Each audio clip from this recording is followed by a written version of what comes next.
ബീഹാറിലെ തെരഞ്ഞെടുപ്പ് ഫലം പുറത്തു വന്നു. അതിൻ്റെ രാഷ്ട്രീയ പ്രത്യാഘാതങ്ങൾ വ്യാപകമായി ചർച്ച ചെയ്യപ്പെട്ടുകൊണ്ടിരിക്കുകയാണ്.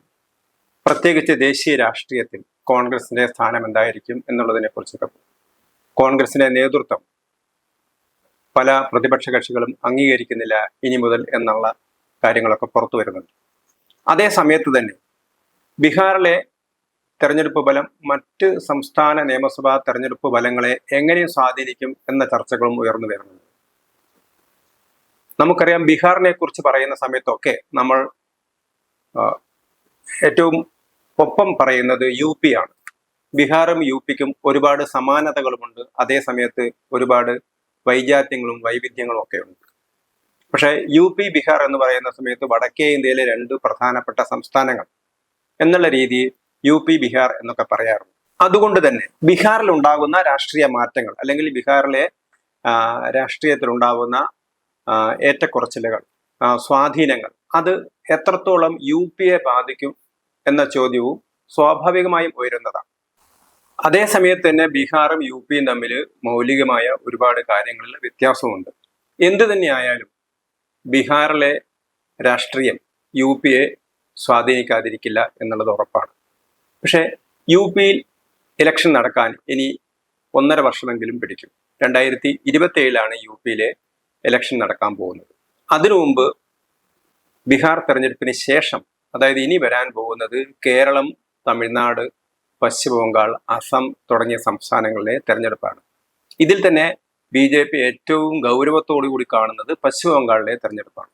പശ്ചിമ ബംഗാളിലെ തെരഞ്ഞെടുപ്പിൽ എന്തെങ്കിലും ചലനങ്ങൾ ഉണ്ടായാൽ, അതായത് ബീഹാറിന്റെ സ്വാധീനം കൊണ്ട് പശ്ചിമ ബംഗാളിലും BJPക്ക് ഭരണം പിടിച്ചെടുക്കാൻ കഴിയുകയാണെങ്കിൽ സ്വാഭാവികമായും അതിൻ്റെ ഒരു ട്രെൻഡ് യു പിയിലേക്കും വരും എന്നുള്ളത് ഉറപ്പാണ്. പക്ഷേ യു പിയെ സംബന്ധിച്ചിടത്തോളം BJPക്ക് വളരെ സ്വാധീനമുള്ള ഒരു സംസ്ഥാനമാണ്. ബീഹാറിൽ സ്വാധീനമില്ല എന്നുള്ളതല്ല, പക്ഷെ ബീഹാറിലെ ഒരു ഒന്നാം പാർട്ടിയാണ് BJP എങ്കിൽ പോലും ഒറ്റയ്ക്ക് ഭരിക്കാനുള്ള സ്വാധീനം BJPക്ക് ഇതുവരെ ഉണ്ടായിട്ടില്ല. അത് വളരെ സയന്റിഫിക്കായ, ശാസ്ത്രീയമായ സോഷ്യൽ എഞ്ചിനീയറിംഗിലൂടെയാണ് BJP ഭരണാധികാരം പിടിച്ചെടുക്കുന്നത്. അത് ഒരു ഭാഗത്ത് നിതീഷ് കുമാർ ഉണ്ട്, മറുഭാഗത്ത് BJP ഉണ്ട്. അതുപോലെ തന്നെ പിന്നോക്ക പട്ടികജാതി വിഭാഗങ്ങളിടയിൽ സ്വാധീനമുള്ള പാർട്ടികളുണ്ട്. അതേപോലെ തന്നെ മറ്റ് OBC മറ്റ് വിഭാഗങ്ങളിൽ സ്വാധീനമുള്ള പാർട്ടികളുണ്ട്. ഇവരെയൊക്കെ കൂട്ടിച്ചേർന്നുകൊണ്ടുള്ള, എന്നാൽ അതൊരു ജാതീയമായ മുന്നണി മാത്രമല്ല, അത് ഒരു ഭരണ പരിഷ്കാരത്തിൻ്റെതായ അല്ലെങ്കിൽ സദ്ഭരണത്തിൻ്റെതായ ഒരു കാഴ്ചപ്പാടിലൂടെയാണ് ആ ഭരണം മുന്നോട്ട് പോയത്. ഏതാണ്ട് 2005 മുതൽ തന്നെ അവിടെ അതിശക്തമായ രീതിയിലുള്ള നിതീഷ് കുമാർ BJP സഖ്യത്തിന്റെ ഭരണമാണ്. ഏതാനും ചില കാലഘട്ടങ്ങളിൽ ഉള്ള അപവാദങ്ങൾ ഒഴിച്ചാൽ, അതായത് BJPയും നിതീഷ് കുമാറും തമ്മിൽ തെറ്റുകയും നിതീഷ് കോൺഗ്രസ് പാളയത്തിലേക്ക് അല്ലെങ്കിൽ RJD പാളയത്തിലേക്ക് പോവുകയും ചെയ്ത ചുരുക്കം കാലഘട്ടം ഒഴിച്ചാൽ 2005 മുതൽ ഇത്ര കാലം വരെ 10-20 വർഷമായിട്ട് BJP ബീഹാറിൽ അധികാരത്തിലാണെന്ന് പറയാം. എന്നാൽ ഇതിൽ നിന്നും വ്യത്യസ്തമാണ് യു പിയിലേത്. യു പിയിൽ BJPക്ക് ഒറ്റയ്ക്ക് അധികാരത്തിൽ വരാനുള്ള ശക്തിയുണ്ട് എന്നുള്ളതാണ്. അതേസമയത്ത് ഇതിന്റെ യു പിയെയും ബീഹാറിനെയും ബന്ധിപ്പിക്കുന്ന ഘടകങ്ങൾ അവിടുത്തെ ജാതീയമായ സമവാക്യങ്ങൾ തന്നെയാണ്. ഇവിടെ അവിടുത്തെ രണ്ട് പ്രധാനപ്പെട്ട പാർട്ടികൾ, ബീഹാറിൽ അത് RJD ആണെങ്കിൽ യു പിയിൽ അത് അഖിലേഷ് യാദവിന്റെ സമാജ്വാദി പാർട്ടിയാണ്. നേരത്തെ മുലായം സിംഗ് യാദവ് ആയിരുന്നു അതിന്റെ നേതാവ്, ഇപ്പുറത്ത് ലാലു പ്രസാദ് യാദവ്. ഇപ്പൊ ലാലു പ്രസാദ് യാദവിന്റെ മകൻ തേജസ്വി യാദവ് ലാലു പ്രസാദിന്റെ ആ ഭരണ സാരഥ്യം അല്ലെങ്കിൽ പാർട്ടിയുടെ നേതൃത്വം ഏറ്റെടുത്ത സമയത്ത് മറുഭാഗത്ത് അഖിലേഷ് യാദവ്, മുലായം സിംഗ് യാദവിന്റെ ആ പാരമ്പര്യം അഖിലേഷ് യാദവ് ഏറ്റെടുക്കുകയായിരുന്നു ചെയ്തിരുന്നത്. അപ്പൊ രണ്ടുപേർക്കും BJP ആയിട്ട് കടുത്ത ശത്രുത നേരത്തെ ഉണ്ടായിരുന്നു. പക്ഷേ മുലായം സിംഗ് യാദവ് പിന്നീട് ആ ശത്രുത വളരെ കാര്യമായിട്ട് പ്രകടിപ്പിച്ചില്ല എന്ന് മാത്രം. കാരണം ഉത്തർപ്രദേശിൽ BJP അതിൻ്റെ ഏറ്റവും ശക്തിയുടെ പാരമ്യതയിൽ എത്തുന്നത് അയോധ്യ സംഭവ വികാസങ്ങളെ തുടർന്നാണ്. ആ സമയത്ത് അതിനെ അതിശക്തമായി എതിർത്ത നേതാവാണ് മുലായം സിംഗ് യാദവ്. പക്ഷേ ബീഹാറിലാണെങ്കിൽ അദ്വാനിയുടെ രഥയാത്രയെ തടഞ്ഞ നേതാവാണ് ലാലു പ്രസാദ് യാദവ്. ആ നിലയ്ക്ക് ഇന്ത്യയിലെ BJP വിരോധികൾക്ക്, പ്രത്യേകിച്ച് മൈനോറിറ്റി പൊളിറ്റിക്സിനെ ആശ്രയിക്കുന്ന ആളുകൾക്കൊക്കെ വലിയ ഹീറോകളായിരുന്നു മുലായം സിംഗ് യാദവും ലാലു പ്രസാദ് യാദവും. പക്ഷേ ലാലു പ്രസാദ് യാദവ് വെച്ച് പുലർത്തുന്ന പോലുള്ളൊരു BJP വിരോധം പിന്നീട് മുലായം സിംഗ് യാദവ് വെച്ച് പുലർത്തിയിരുന്നു എന്നുള്ള കാര്യത്തിൽ സംശയമാണ്. പക്ഷെ എന്ത് തന്നെയായാലും രണ്ടുപേരുമാണ് യു പിയിലും ബീഹാറിലുമായിട്ട് BJPയുടെ എതിരാളികൾ എന്ന് വേണമെങ്കിൽ പറയാം. മറ്റൊരു കാര്യം, രണ്ട് സംസ്ഥാനത്തും മുസ്ലിം വോട്ടിനെ സ്വാധീനിക്കാൻ കഴിയുന്ന പാർട്ടിയാണ് കോൺഗ്രസ്. അപ്പം കോൺഗ്രസിനെ സംബന്ധിച്ചിടത്തോളം മുസ്ലിം വോട്ട് സമാഹരിക്കാനുള്ള ഒരു വേദി കൂടിയാണ് RJDക്കും സമാജ്വാദി പാർട്ടിക്കും കോൺഗ്രസ് എന്ന കാര്യത്തിൽ അവർ കോൺഗ്രസിനെ കാണുന്നത് തന്നെ. പക്ഷേ ഒരു ഭാഗത്ത് രാഹുൽ ഗാന്ധിയുടെ നേതൃത്വത്തിൽ ഈ മുന്നണിയുടെ ഒരു പിന്നണി സ്ഥാനത്ത് നിന്ന് കോൺഗ്രസിനെ മുന്നോട്ട് കൊണ്ടുവരാനുള്ള ഒരു ശ്രമം അവർ നടത്തിയിരുന്നു എന്നുള്ളത് വ്യക്തമാണ്. അത് ഉത്തർപ്രദേശിലും അവർ ചെയ്തിരുന്നു. കാരണം ഉത്തർപ്രദേശ് കോൺഗ്രസിനെ സംബന്ധിച്ചിടത്തോളം അതിന്റെ നേതാക്കന്മാരുടെ ഏറ്റവും വലിയ തട്ടകമായിരുന്നു. അത് ജവഹർലാൽ നെഹ്റുവിന്റെ ആയാലും ഇന്ദിരാഗാന്ധിയുടെ ആയാലും ഒക്കെ തന്നെ തട്ടകമായിരുന്നു ഉത്തർപ്രദേശ്.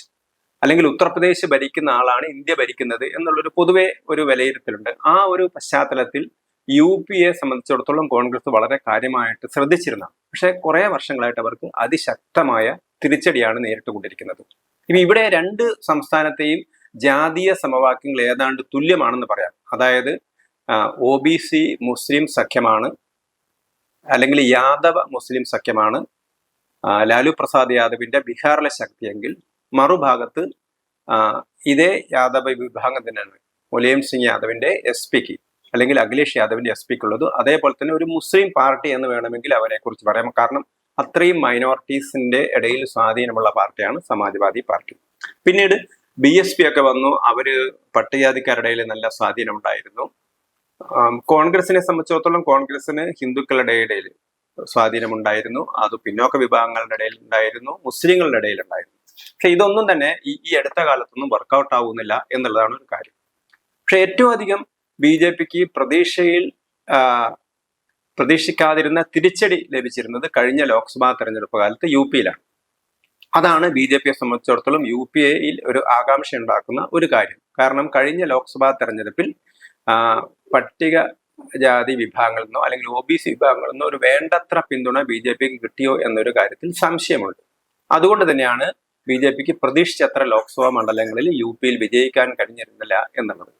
അതിന്റെ പുറകിലുള്ള മറ്റ് വിശദമായ കാരണങ്ങൾ എന്തൊക്കെയാണെന്നുള്ളത് അത് മറ്റൊരു രാഷ്ട്രീയമായ പ്രശ്നമാണ്. എന്ത് തന്നെ ആയാലും BJPയെ സംബന്ധിച്ചിടത്തോളം പക്ഷേ UP അവരെ സംബന്ധിച്ചിടത്തോളം വളരെ പ്രാധാന്യമുള്ളതാണ്. കഴിഞ്ഞ ലോക്സഭാ തെരഞ്ഞെടുപ്പിൽ BJPക്ക് പ്രതീക്ഷിച്ചത്ര നേട്ടം UPയിൽ ഉണ്ടാക്കാൻ പറ്റിയില്ല. അതുകൊണ്ട് തന്നെ അത് ദേശീയ തലത്തിൽ BJP ഒറ്റയ്ക്കൊരു ഭൂരിപക്ഷം നേടുന്ന സ്ഥിതിയിൽ നിന്നും അവരെ തടഞ്ഞത് ഈ UPയിലുണ്ടായ തിരിച്ചടിയാണെന്ന് വേണമെങ്കിൽ പറയാം. പക്ഷെ ഇവിടെ ഒരു കാര്യം, അത് ലോക്സഭാ തെരഞ്ഞെടുപ്പിൽ മാത്രം കണ്ടൊരു പ്രവണതയാണെന്ന് വേണമെങ്കിൽ BJPക്ക് ആശ്വസിക്കാം. കാരണം പിന്നീട് നടന്ന 10 നിയമസഭാ തെരഞ്ഞെടുപ്പുകളിലും ഏതൊക്കെ പ്രദേശങ്ങളിലാണോ BJP തോറ്റത് ആ പ്രദേശങ്ങളിലൊക്കെ വിജയം തിരിച്ചുപിടിക്കാൻ, 10 നിയമസഭാ സീറ്റുകളിലും വിജയം തിരിച്ചുപിടിക്കാൻ BJPക്ക് കഴിഞ്ഞിട്ടുണ്ട് എന്നുള്ളതാണ്. പിന്നെ രണ്ട് സ്ഥലത്തെയും ഈ ഭരണ മുന്നണികളുടെ ഒരു പ്രത്യേകത, അത് ഭരണവിരുദ്ധ വികാരത്തെ അതിജീവിക്കാൻ പറ്റുന്ന അത്ര കരുത്തരായ രണ്ട് നേതാക്കളാണ് അവിടെ ഉള്ളത്. ഒന്ന് നിതീഷ് കുമാറും മറുഭാഗത്ത് യോഗി ആദിത്യനാഥ്. BJPയെ സംബന്ധിച്ചിടത്തോളം അവർക്ക് ബീഹാറിൽ അങ്ങനെ എടുത്തു പറയത്തക്ക നേതാവ്, ഒരുപക്ഷെ ഒരു ഇലക്ഷനിൽ ജയിക്കുന്ന സമയത്ത് നേതാക്കന്മാർ വന്നേക്കാം.